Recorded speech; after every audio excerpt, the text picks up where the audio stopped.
جو ان کے مسلک پر ہوگا وہی میرا ہے، اور جو مسلک اعلیٰ حضرت سے ہٹ گیا اس سے میرا کوئی تعلق نہیں، اور آخرت میں اس کی شفاعت کا ذمہ دار نہیں ہوں۔ اور جیسی بشارت دی تھی ویسا ہی ہوا۔ اعلیٰ حضرت امام احمد رضا نے منکرین علم غیب کی ایسی سرکوبی فرمائی، ایسی کمر توڑی ہے کہ آج تک یہ وہابی فرقہ اٹھنے کی پوزیشن ہے۔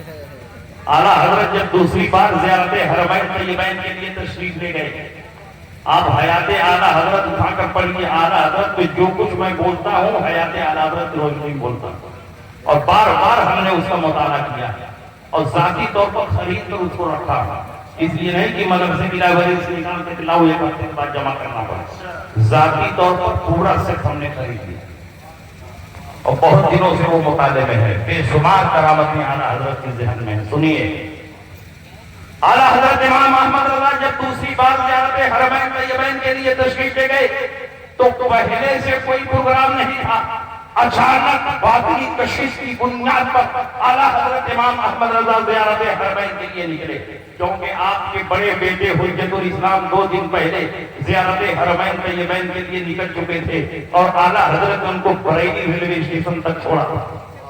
وہ 2 دن پہلے نکلے، بمبئی پہنچ گئے، ادھر اعلیٰ حضرت کی بے چینی بڑھی اور مدینے کی طرف نے ان کو مجبور کیا کہ یہ بھی نکلیں، لیکن نفلی حج کے لیے ماں سے اجازت لینا ضروری تھا، اور ماں اس قدر چاہتی تھی کہ بیٹے کو ایک لمحے کے لیے اپنے گھر سے جدا نہیں ہونے دیتی تھی۔ بڑا مسئلہ تھا کہ ماں سے کیسے اجازت لیں۔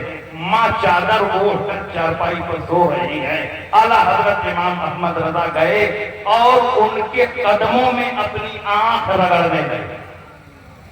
ماں نے کہا، بیٹے احمد رضا کیا بات ہے؟ کہا، امی حضور مدینہ شریف جانے کی اجازت چاہتا، روضہ اقدس پر حاضری کی اجازت چاہتا۔ ماں نے کہا، ٹھیک ہے جاؤ فی امان اللہ۔ اتنا کر کر ماں چادر اوڑھ کر سو گئی۔ اعلیٰ حضرت آئے بریلی اسٹیشن، ٹرین پکڑے اور نکل گئے۔ راستے میں خبر ملی کہ ماں نے بعد میں کہا، کہاں ہے بیٹا احمد رضا، اس کو بلاؤ، کہاں ہے بیٹا احمد رضا، اس کو بلاؤ۔ اعلیٰ حضرت لکھتے ہیں، اب تو میں جا چکا تھا، اب کیا ہو۔ اعلیٰ حضرت جب بمبئی پہنچے تو راستے میں اعلیٰ حضرت سوچ رہے تھے کہ کیسے میں اس جہاز میں شریک ہو پاؤں گا، کیونکہ مولانا حامد رضا تو 2 دن پہلے بمبئی پہنچ گئے اور ان کا ٹکٹ بک ہو گیا ہوگا، سیٹ بک ہو گئی ہوگی، میں کیسے اس جہاز میں جا پاؤں گا۔ اتفاق ایسا اور اللہ کی طرف سے انتظام ایسا کہ جو ڈاکٹر سارے حاجیوں کو بخارا دینے کے لیے آنے والا تھا، آج انجیکشن لگتا ہے انفیکشن سے بچنے کے لیے، اس دور میں بخارا دیا جاتا تھا، وہ ڈاکٹر 2 دن بیمار پڑ گئے۔ بمبئی کے ساحل پر وہ جہاز 2 دن تک ویسے ہی کھڑا رہا۔ جب اعلیٰ حضرت بمبئی پہنچے تو ڈاکٹر بھی صحیح ہو گئے، بخارا دینے کے لیے آیا، سارے حاجیوں کے دیا، ساتھ میں اعلیٰ حضرت کو بھی بخارا۔ اب مسئلہ یہ تھا کہ اس جہاز میں کوئی ٹکٹ نہیں، کوئی سیٹ نہیں، اعلیٰ حضرت اپنے بیٹے کے ساتھ جائیں تو کیسے جائیں؟ اعلیٰ حضرت نے بارگاہ مصطفیٰ کی طرف لو لگا کر مدد مانگی تو ایک بوڑھے صاحب آئے اور کہا، آپ لوگوں میں سے کوئی آدمی اس جہاز سے حج کے لیے جانا چاہتا ہے تو میں اپنی سیٹ اس کو دینے کے لیے تیار ہوں، کیونکہ میرے ساتھ کچھ مجبوری آ گئی ہے، میں اس جہاز میں نہیں جا سکتا، میں 2 دن کے بعد والے جہاز میں جاؤں گا، میری سیٹ خالی ہو رہی ہے، آپ لوگوں میں سے کوئی ہو تو میری سیٹ خرید لے۔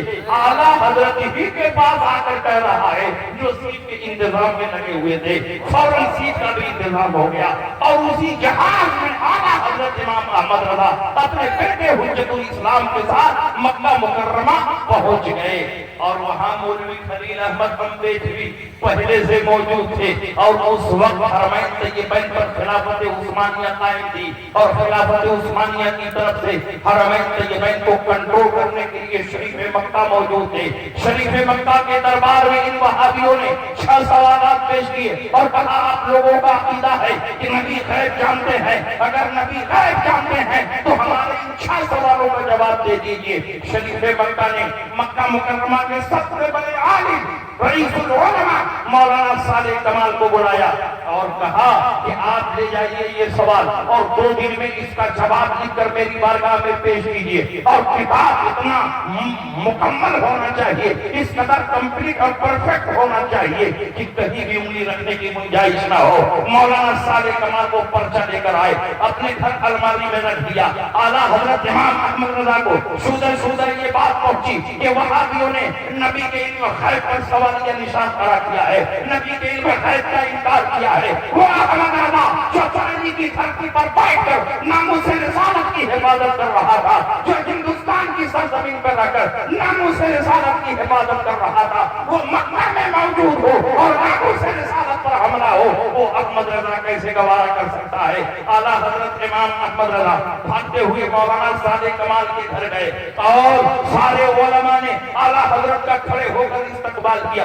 بڑے بڑے علماء مکہ موجود تھے، سب نے کھڑے ہو کر اعلیٰ حضرت کا استقبال کیا۔ اعلیٰ حضرت امام احمد رضا جب پہنچے، مولانا صالح کمال نے کہا کہ حضور جب آپ آ ہی گئے ہیں، میلاد کی محفل چل رہی ہے، آپ تقریر فرما دیں تاکہ یہ میلاد اختتام کو پہنچ جائے۔ اعلیٰ حضرت امام احمد رضا کھڑے ہوئے اور عربی زبان میں کتاب و سنت کی روشنی میں تقریباً 2 گھنٹہ مسلسل علم غیب مصطفیٰ پر تقریر فرماتے رہے اور بڑے بڑے علماء مکہ جھومتے رہے، مولانا صالح کمال جھومتے رہے۔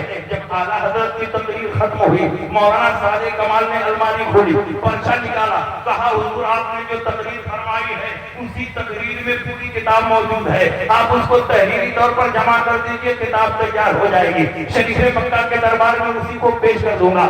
اعلیٰ حضرت نے فرمایا کہ علم غیب مصطفیٰ پر جب احمد رضا کا قلم چلے گا تو پوری تحقیق کے ساتھ لکھا جائے گا۔ انہوں نے کہا حضور اتنا ٹائم نہیں، صرف 2 ہی دن ہے، تو آپ نے جو تقریر فرمائی ہے سارے جوابات موجود ہیں، اسی کو تحریری شکل میں جمع کر دیجیے، اسی کو ہدایت تحریر میں لے آئے، جواب تیار ہو جائے گا۔ اعلیٰ حضرت امام احمد رضا نے فرمایا علم غیب مصطفیٰ پر احمد رضا لکھے گا تو پوری تفصیل کے ساتھ لکھے گا۔ کہا حضور ٹائم نہیں ہے، کہا کتنا ٹائم ہے؟ کہا 2 دن، کہا 2 دن تو بہت ہے۔ احمد رضا چند گھنٹوں میں علم غیب مصطفیٰ پر ایک ایسی شاندار کتاب لکھ دے گا کہ سن کے قیامت تک وہاں بھی اس کا جواب نہیں دے پائے۔